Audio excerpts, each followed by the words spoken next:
সরস্বতী পুজোর দিন কিন্তু সকাল সকাল আমি আমার ছেলে এদিকে মা কিন্তু রেডি। এখন কিন্তু আমরা বেরোবো। তো কোথায় এসেছি বলো তো? এসেছি সারদা স্কুলে। তো আমার সোনা দেখো ঠাকুর প্রণাম করছে। আমি আগে কোনোদিন স্কুলটাতে যাইনি, তো এবার গিয়ে সত্যি খুব ভালো লাগলো।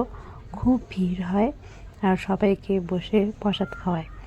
তো আমার সোনাকে নিয়ে আমি চলে গিয়েছি সেই সারদা স্কুলে। এখানে দেখো সবাই বসে কিন্তু প্রসাদ খাচ্ছে।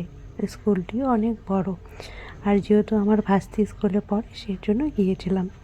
তো দেখো আমার সোনা কিন্তু পাঞ্জাবি পরে রেডি, আর এদিকে কিন্তু আমরাও বসে পড়েছি প্রসাদ খেতে। খিচুড়িটি কিন্তু অসাধারণ হয়েছে। যখন স্কুলে পড়াশোনা করতাম, কলেজে পড়তাম, তখন তো এই পুজোতে আমরা সেখানে বসেই খিচুড়ি খেতাম। দিনগুলো সত্যি খুব মিস করি। তো আমার সোনাকে একটু প্রসাদ খাওয়াচ্ছিলাম। দেখো আমার সোনা কিন্তু সব মেয়েদের সাথে নাচানাচি করছিল। ওরা হয়তো স্কুল স্টুডেন্ট। তো এদিকে আমার সোনা ওদের সাথে নাচ করছিল, আর আমার ছেলে এসে সেই আনন্দ পেয়েছে, নাচানাচি করছে, একাই ঘোরাঘুরি করছে। এদিকে আমার মা ওকে ধরে রেখেছে, কারণ খুব চঞ্চল।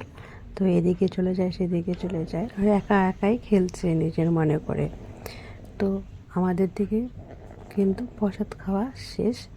তো একে একটু বসে আমরা কিন্তু চলে যাব।